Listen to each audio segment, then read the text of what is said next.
আজকে রাশিবিজ্ঞানের আয়তলেখ এবং পরিসংখ্যা বহুভুজ এইগুলো করাবো। তোমাদের প্রথমে দেখো আছে পেজ নাম্বার 163-তে আয়তলেখ বা হিস্টোগ্রাম। আয়তলেখ অঙ্কন তোমরা এরকম গ্রাফ খাতায় করতে পারো বা সাদা খাতার মধ্যেও এইভাবে দাগ টেনে করতে পারো। গ্রাফ খাতায় করলে তোমরা গ্রাফ খাতার ছকগুলোকে ব্যবহার করতে পারবে, এটা একটা সুবিধা আছে। আর সাদা খাতায় করলে নিজেরা স্কেল বসিয়ে বসিয়ে নিজেরা একটা করে স্কেলের ঘর দেখে দেখে দাগ নিয়ে নেবে। স্কেলের যেমন ধরো এই যে 0 to 1, 1 to 2 এই বিন্দুগুলোকে ইউজ করে সেইভাবে স্কেল বসিয়ে দাগগুলো করে নিতে হয়। তো প্রথমে আমি এই উদাহরণটা বুঝিয়ে দিচ্ছি। দেখো এখানে যে টেবিলটা আছে, দৈনিক মজুরি আর কর্মচারীর সংখ্যা। দৈনিক মজুরি এগুলো হচ্ছে তোমার ক্লাস ইন্টারভ্যালগুলো বা শ্রেণীসীমাগুলো, আর এগুলো হচ্ছে পরিসংখ্যা বা ফ্রিকোয়েন্সি। তো এখানে এক গ্রাফ খাতার মধ্যে একটা এক্স অক্ষ টানবে আর তার লম্ব করে ওয়াই অক্ষ টানবে। তারা যেখানে ছেদ করছে সেই বিন্দুটার নাম দেবে ও। এবার যেমন তোমার এখানে অঙ্কে মানগুলো থাকবে শ্রেণীসীমাগুলো, সেইভাবে 0 থেকে যেহেতু আছে তাহলে 0 প্রথমে দিলে, তারপরে 50, এখানে 0, 50, 50 to 100, 100 to 200, তাহলে 0, 50, 100, 200 এইভাবে স্কেল বসিয়ে বসিয়ে বা গ্রাফ খাতায় করলে গ্রাফের যে 5, 10, 5 ঘর, 10 ঘর, 15 ঘর পরপর যে দাগগুলো থাকে সেগুলো ইউজ করবে। তো এইভাবে 0, 50, 100, 150, 200, 250, 250 যত দূর আছে এখানে 400 পর্যন্ত লিখে নিলে। এবার ওয়াই অ্যাক্সিসের দিকে পরিসংখ্যাগুলো বসাতে হবে। তো পরিসংখ্যার সর্বোচ্চ মানটা কত আছে? 18। তাহলে তোমার গ্রাফ খাতার যতটা জায়গা আছে সবসময় চেষ্টা করবে এক্স অক্ষর থেকে ওয়াই অক্ষর দিকটা একটু লম্বা বেশি করতে। তাহলে 18 ঘর পর্যন্ত যেন ধরে সেইভাবে তুমি এখানে 2, 4, 6, 8, 10, 12 করে দাগগুলো দিয়ে রাখলে। দিয়ে এবার দেখো 0 থেকে 50-এর পরিসংখ্যা হচ্ছে 2, তাহলে 0 থেকে 50 এখানে একটা 2 ঘর পর্যন্ত একটা আয়তক্ষেত্র আঁকা হয়েছে। তারপর 50 থেকে 100 তখন পরিসংখ্যা আছে 8, তাহলে এখানে যেটা 8 ঘর, সেই 8 ঘর পর্যন্ত একটা আয়তক্ষেত্র টানতে হবে। তারপরে 100 থেকে 200-র পরিসংখ্যা হচ্ছে 14, তাহলে এদিকে পরিসংখ্যার 14 ঘর যেটার মাপ হচ্ছে সেইটা পর্যন্ত একটা আয়তক্ষেত্র আঁকতে হবে। তারপর 200 থেকে 250, তার পরিসংখ্যা হচ্ছে 8, তাহলে ওটা 8 ঘর পর্যন্ত একটা পরিসংখ্যা টানতে হবে, এই আয়তক্ষেত্র টানতে হবে। এইভাবে হিস্টোগ্রাম বা আয়তলেখ অঙ্কন করা হয়।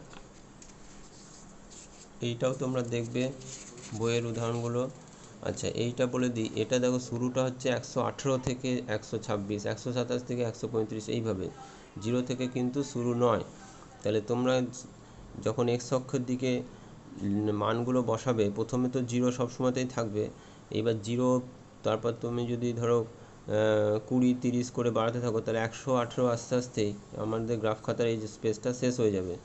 তো সেই জন্য এখানে কি করা হয়, এইখানে মাঝখানে একটা এরকম দেখো দাগ দিয়েছে। এই দাগটার মানে হচ্ছে এইটুকুর মধ্যেই তোমার 0 থেকে 117.5 এর মধ্যে ইনক্লুড আছে। আর এখানে 117.5 দশমিকটা কী করে হলো, শ্রেণী সীমাগুলোকে শ্রেণী সীমানায় ভেঙে নিয়েছে।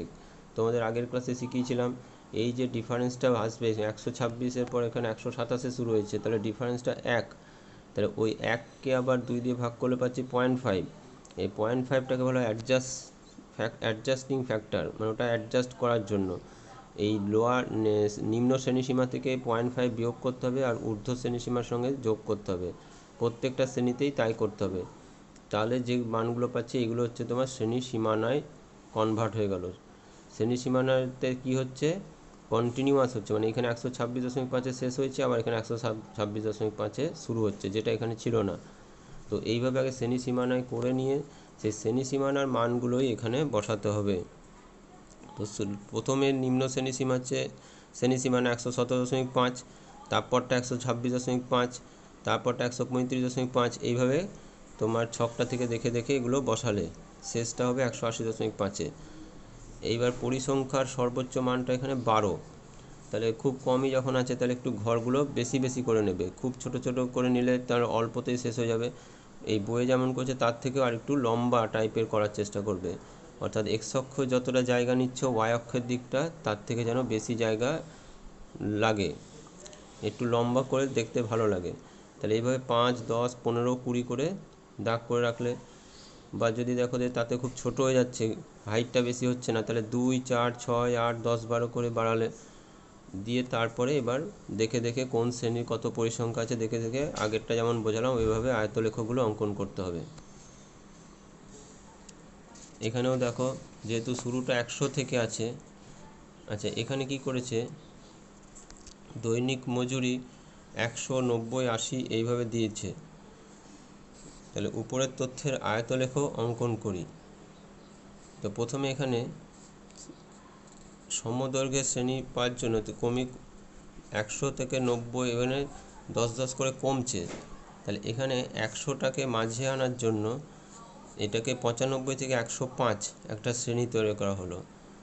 তারপরে 90টাকে মাঝে আনার জন্য 85 থেকে 95 একটা শ্রেণী তৈরি করা হলো।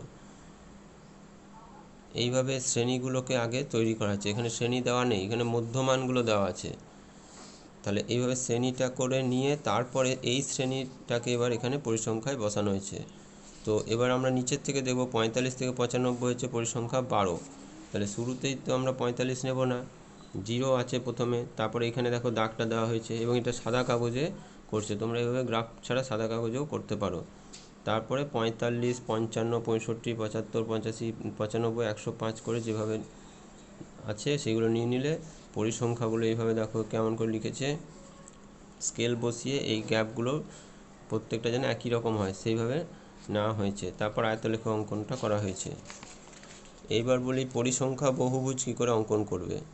পরিসংখ্যা বহুভুজ আয়তলেখ আঁকা থাকলে অঙ্কন করা খুবই সহজ। যেমন এই ছবিটায় হলুদ অংশটা আয়তলেখ অঙ্কন করা হয়েছে আগে, তারপরে যদি পরিসংখ্যা বহুভুজ আঁকতে হয় তাহলে প্রত্যেকটা আয়তলেখর যে আয়তক্ষেত্রগুলো অঙ্কন হয়েছে তার শীর্ষবিন্দুর মধ্যবিন্দু মানে শীর্ষের মধ্যবিন্দুগুলো নিতে হবে। গ্রাফ খাতায় করলে গ্রাফ খাতার দাগ অনুযায়ী তুমি মধ্যবিন্দু কোনটা নিতে হবে সেটা বুঝে যাবে।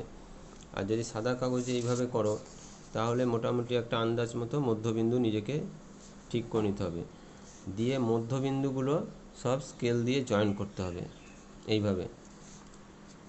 আর শেষটা কোথায় হবে, শেষটা হবে তোমার যে এখানে যে শেষ আয়তলেখর যে শেষ আয়তক্ষেত্রটা আছে 90 থেকে 100, তারপরেও আবার একটা আমাদের শ্রেণী এক্সট্রা নিতে হবে। এর পরের এক্সট্রা শ্রেণীটা কত হবে, 100 থেকে 110। তাহলে ওই 100 থেকে 110-এর আবার মিডল পয়েন্ট একটা বের করে রাখতে হবে, সেইটার সঙ্গে এই আগের মিডল পয়েন্টটা জয়েন করে এটা এখানে শেষ করতে হবে। সেরকম শুরুটাতেও তাই, শুরুটা আমাদের 0 to 10 আছে, তার আগে একটা শ্রেণী থাকলে কি হতো -10 থেকে 0, তাহলে ওর মধ্যবিন্দুতে গিয়ে সেখানে শেষ মিট করবে। তো এইভাবে আমাদের শেষটা আর শুরুটা এইভাবে এক্সট্রা একটা করে শ্রেণী নিয়ে সেইখানে তাদের মধ্যবিন্দুতে গিয়ে সব শেষ হচ্ছে। এখানেও তাই করেছে দেখো, এক্সট্রা একটা শ্রেণী 65 থেকে 70 নিয়েছে, তার মধ্যবিন্দু বের করেছে, দিয়ে এই মধ্যবিন্দুটা সেখানে জয়েন করেছে। আবার শুরুতেও একটা এক্সট্রা জায়গা আগে থেকে তোমাকে নিয়ে নিতে হবে যে তার মধ্যবিন্দুতে সেটা শেষ হবে। তো এইভাবে পরিসংখ্যা বহুভুজ বা ফ্রিকোয়েন্সি পলিগন অঙ্কন করা হয়। এবার যদি আয়তলেখ অঙ্কন না করেই পরিসংখ্যা বহুভুজ অঙ্কন করতে হয় তখন কি করবে, তখন একটা এরকম টেবিল করে নেবে। যেমন এখানে একটা অঙ্ক আছে, এটা একসঙ্গে দুটো দিয়েছে, বলের সংখ্যা, এবার এ দলের রান, বি দলের রান, মানে 1 থেকে 6, এই বলের মধ্যে এ দলের সংখ্যা, এই দলের রান হচ্ছে 2, বি দলের 5, এইভাবে একটা টেবিল দিয়েছে।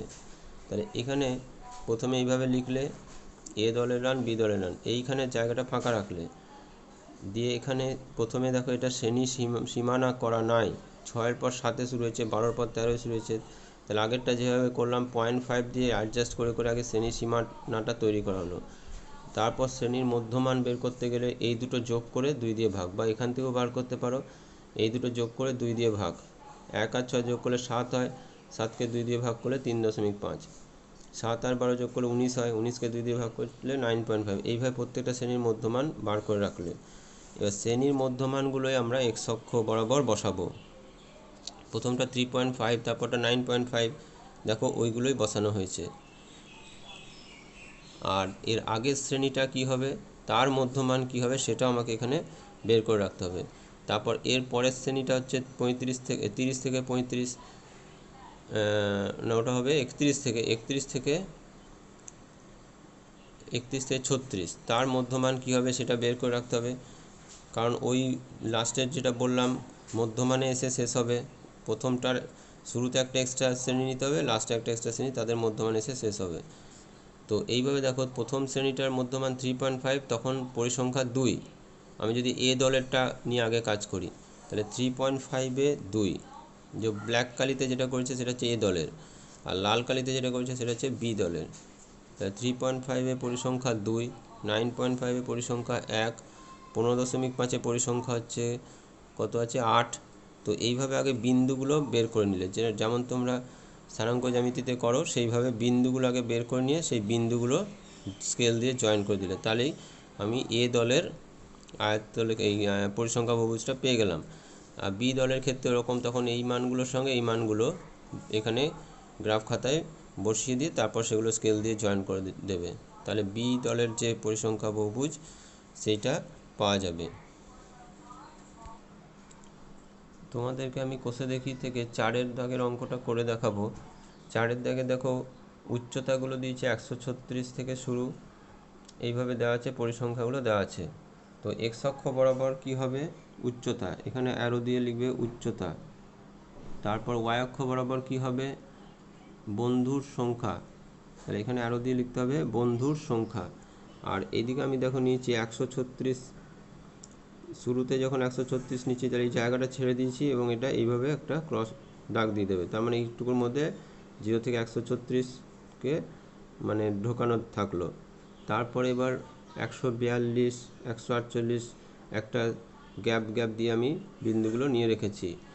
আর পরিসংখ্যার সর্বোচ্চ মান 26 আছে, তো আমি সেই জন্য এই জায়গাটাকে মোটামুটি আগে 0 to 28 দেখলাম যে এতটার মধ্যে ধরে যাচ্ছে, তারপর এটাকে সমান ভাগে ভাগ করে 2 করে, যে 2, 4, 6, 8, 10, 12, 14, 16 করে দাগগুলো দিয়ে রেখেছি। সব তোমাদের 2 দেখো আমি লিখিনি, তবে 4 লিখেছি, 6 লিখিনি, 8 লিখেছি। সব লিখলে যেহেতু জায়গাটা গ্যাঞ্জাম হয়ে যাবে এবং দেখতে বাজে লাগবে, সেই জন্য তোমরা গ্যাপে অল্প কয়েকটা সংখ্যা লিখবে। এইবার প্রথম আয়তলেখটা হচ্ছে, প্রথম যে আয়তক্ষেত্রটা হবে 136 থেকে 142-এ, তখন পরিসংখ্যা হচ্ছে 12, তাহলে এইখানে 12 পর্যন্ত যাবে, দিয়ে এইখানে একটা আমরা আয়তলেখ স্কেল দিয়ে অঙ্কন করব।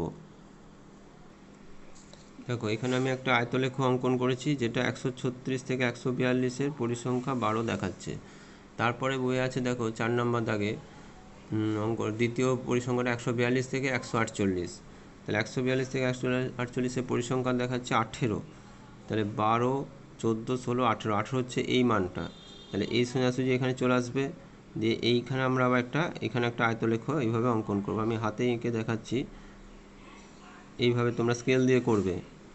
তারপরটা হচ্ছে 148 থেকে 154, তখন পরিসংখ্যা 26, তাহলে 26-এ চলে যাবে, এখানে 26 আছে, তাহলে এর সোজাসুজি এইখানটা আগে জয়েন করে দিলাম, এইটা হচ্ছে 126, তার সোজাসুজি এবার এই 154 পর্যন্ত এই দাগটা নামবে।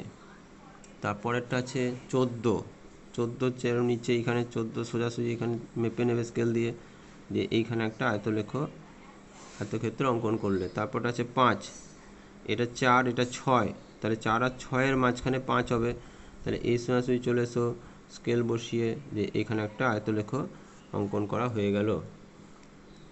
তো এদিকে আমার এটা হচ্ছে আয়তলেখ, নিচে লিখে দেবে আয়তলেখ। আচ্ছা, আর এই ওয়াই অ্যাক্সিসের দিকে কি বলেছিলাম বন্ধুদের সংখ্যা, তাহলে এটা লিখে দিচ্ছি বন্ধুর সংখ্যা, বা তোমরা পরিসংখ্যা বলেও লিখতে পারো, এইভাবে লিখে দিলাম। এটা হয়ে গেল আয়তলেখ অঙ্কন। এবার এখান থেকে যদি পরিসংখ্যা বহুভুজ অঙ্কন বলতো তাহলে কি করতাম, এইখানে এর যে মধ্যবিন্দু সেটা এইভাবে দেখে নিতাম মধ্যবিন্দুগুলো কি হচ্ছে। এইখানে লাস্টে আরেকটা 166 থেকে আরেকটা শ্রেণী কী হবে 6 যোগ করে 172 হতো, তখন তার আবার মধ্যবিন্দুটা বের করে রাখতাম।